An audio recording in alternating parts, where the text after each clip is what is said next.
ఏదైనా ఆహారము పడనప్పుడు చర్మం అంతా కందిపోవటం, ఆపై దురదలు, దద్దుర్లు రావటం మనలో చాలా మందికి అనుభవమే. దీన్నే ఎలర్జీగా పిలుస్తాం. అయితే ఆహార పదార్థాలే కాదు, దుమ్ము, ధూళి, పుప్పొడి రేణువులు, కాలుష్యం, చల్లటి వాతావరణం ఇవన్నీ ఎలర్జీలను కలిగించేవే. ఈ ఎలర్జీ ప్రేరేపకాలు ఒక్కోసారి నేరుగా శ్వాసకోశాల్లోకి వెళ్లి అక్కడ వాపును తెచ్చిపెడుతూ ఉంటాయి. ఈ రకమైన పరిస్థితిని అలర్జిక్ బ్రాంకైటిస్గా పిలుస్తారు. తీవ్రమైన తుమ్ములు, దురదలు, దద్దుర్లతో వేధించే అలర్జిక్ బ్రాంకైటిస్ గురించిన పూర్తి వివరాన్ని ఇప్పుడు తెలుసుకుందాం.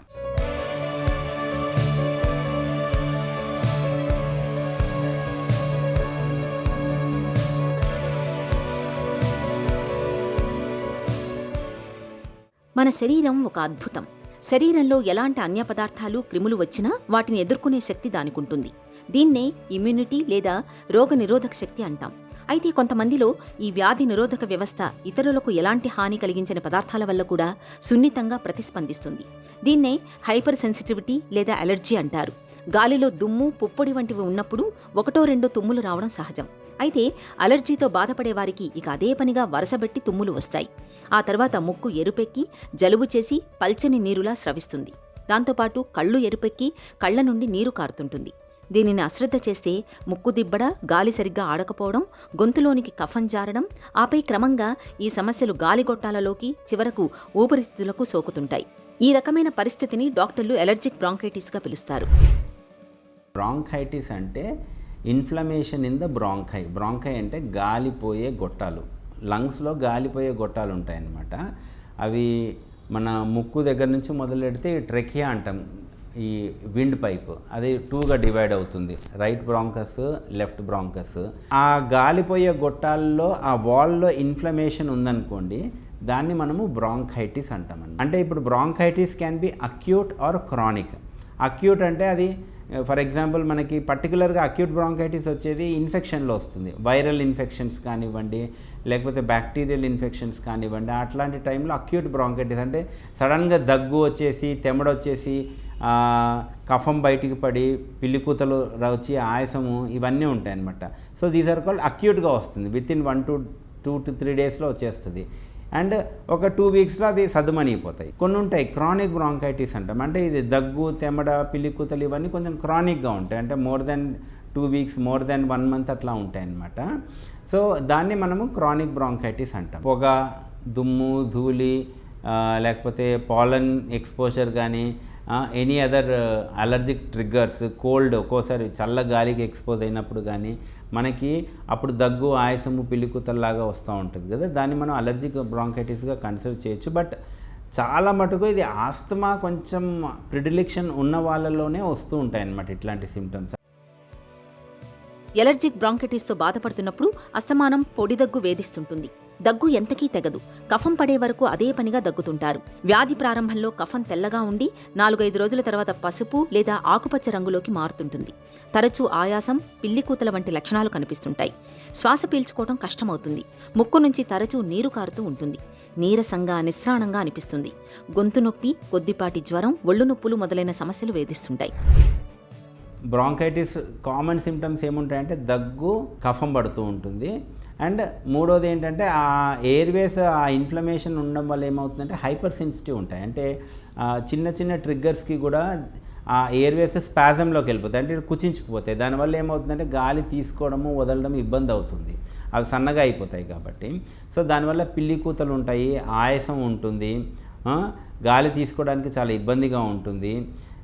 ఇవి కామన్ సిమ్టమ్స్ అనమాట. కొన్నిసార్లు గుండె పట్టేసినట్టుగా ఉండడం కానీ, చెస్ట్ పెయిన్ ఉండడం కానీ, ఒకవేళ ఇన్ఫెక్టివ్ బ్రాంకైటిస్ ఇన్ఫెక్షన్ లాంటివి ఏమైనా ఉంటే ఒక్కోసారి ఫీవర్ కూడా మనకు ఉండే అవకాశం ఉందన్నమాట. ఒక్కోసారి ఏమవుతుందంటే అక్యూట్ ఆస్తమా లాగా ప్రజెంట్ అవుతే బాగా దగ్గు, ఆయాసము, పిల్లికూతలు ఎక్కువైపోయి ఒక్కోసారి ఊపిరి పీల్చుకోలేనంత స్పాజమ్స్ వచ్చేస్తాయి అన్నమాట. అట్లాంటి టైంలో అక్యూట్గా వస్తే కొంచెం లైఫ్ థ్రెటనింగ్ కూడా అవ్వచ్చు. బట్ ఆక్సిజన్, నెబ్యులైజేషన్స్ అట్లాంటివి ఇస్తే అది ఇమీడియట్గా రికవర్ అయ్యే ఛాన్స్ ఉంటుంది.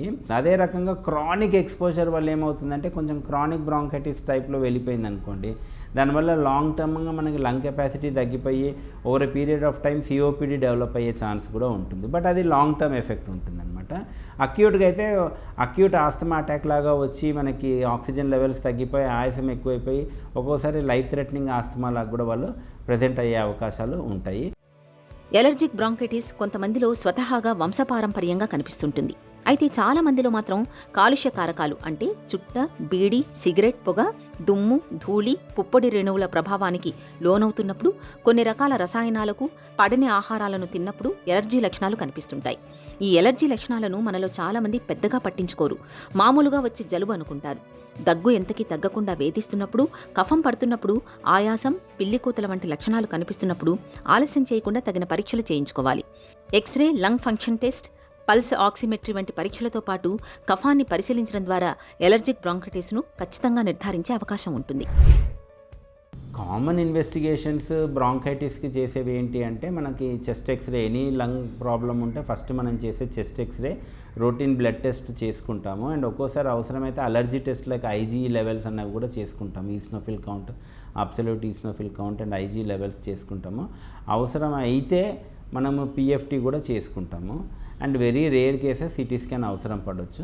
ఈ అలర్జిక్ బ్రాంకైటిస్ ఇవన్నీ కూడా మెయిన్గా ఇన్వెస్టిగేషన్స్ కన్నా క్లినికల్ డయాగ్నోసిస్ అనమాట. మెయిన్గా పేషెంట్ చెప్పే సిమ్టమ్స్, వాళ్ళకి వచ్చిన ఎంత టైం డ్యూరేషన్లో వచ్చింది, ఆ హిస్టరీతోనే మనం ఒక కంక్లూజన్కి వచ్చేస్తాం. ట్రీట్మెంట్ అనేది సింపుల్ అండి. అంటే ఇప్పుడు అలర్జిక్ బ్రాంకైటిస్ అనుకోండి, దానికి మనము ఇన్హేలర్స్ అని నెబులైజేషన్స్ కానీ యూస్ చేస్తాము. అండ్ యాంటీ అలర్జిక్ లైక్ మోంటెలికాస్ట్, లివోసిట్రిజిన్ అట్లాంటివి వాడతాము. అవసరమైతే బ్రాంకోడైలేటర్స్ లైక్ అసిబ్రోఫిలిన్ కానీ అట్లాంటి ట్యాబ్లెట్స్ వాడతామన్నమాట, డెరిఫిలిన్. అవి నెబ్యులైజేషన్స్ అనేది మెయిన్గా అక్యూట్గా ఉన్నప్పుడు నెబ్యులైజేషన్స్ వాడతాము. కొంచెం బెటర్ అయిన తర్వాత ఇన్హేలర్స్కి వాడతాము. అవసరమైతే ఆక్సిజన్ లెవెల్స్ మరీ తగ్గుతున్నాయంటేనే ఆక్సిజన్ అనేది యూస్ చేస్తాము. అండ్ సింపుల్గా ఏమైనా ఇన్ఫెక్షన్ ఉందంటే యాంటీబయాటిక్స్ వాడతాం. సో ట్రీట్మెంట్ కూడా మనకి పెద్దగా కాంప్లికేటెడ్ ఏమీ కాదు. అండ్ మరీ వీజింగ్ ఎక్కువగా ఉంది, సిమ్టమ్స్ ఎక్కువగా ఉన్నాయంటే మనం ఓరల్ స్టెరాయిడ్స్ కూడా షార్ట్ కోర్స్ అన్నది ఇస్తాము. సో ట్రీట్మెంట్ కూడా చాలా సింపుల్గానే ఉంటుంది. మీరు కాకపోతే కాంప్లికేట్ అవ్వకముందే మీరు పల్మనాలజిస్ట్ని కలిసారంటే కాంప్లికేషన్స్ రావు అండ్ ఈజీగా ట్రీట్ అయ్యే ప్రాబ్లం అనమాట. ఎలర్జిక్ బ్రాంకైటిస్ను నిర్లక్ష్యం చేస్తే అది చివరికి సిపిఓడి వ్యాధిలోకి దింపే ప్రమాదం ఉంది. అంతేకాదు రెస్పిరేటరీ ఫెయిల్యూర్ అంటే ఊపిరితిత్తులు పూర్తిగా పాడయ్యే అవకాశమూ ఉంది. కాబట్టి ఎలర్జీ లక్షణాలు కనిపించిన వెంటనే ఆలస్యం చేయకుండా డాక్టర్ని సంప్రదించాలి. ఎలర్జిక్ బ్రాంకైటిస్ అనే నిర్ధారణ అయినప్పుడు వ్యాధి లక్షణాలు పూర్తిగా తగ్గే వరకు చికిత్స తీసుకోవాలి. అసలు ఈ సమస్య రాకుండా నివారించుకునేందుకు ఎలర్జీని కలిగించే ప్రేరేపకాలైన దుమ్ము, ధూళి, పొగ వంటి కాలుష్య కారకాలకు దూరంగా మసులుకోవాలి. మనకు పడని వస్తువులను, ఆహార పదార్థాలను మానుకోవడమే మేలు. ఇంటిని, పరిసరాల్ని పరిశుభ్రంగా ఉంచుకోవాలి. కాస్మెటిక్స్, స్ప్రేలు, పౌడర్లు, హెయిర్ టేలు వాడే ముందు వైద్యుల సలహా తప్పనిసరిగా తీసుకోవాలి. ఇలా అన్ని రకాలుగా తగిన జాగ్రత్తలు తీసుకోవడం ద్వారా ఎలర్జిక్ బ్రాంకైటిస్ను చాలా వరకు నివారించుకోవచ్చు.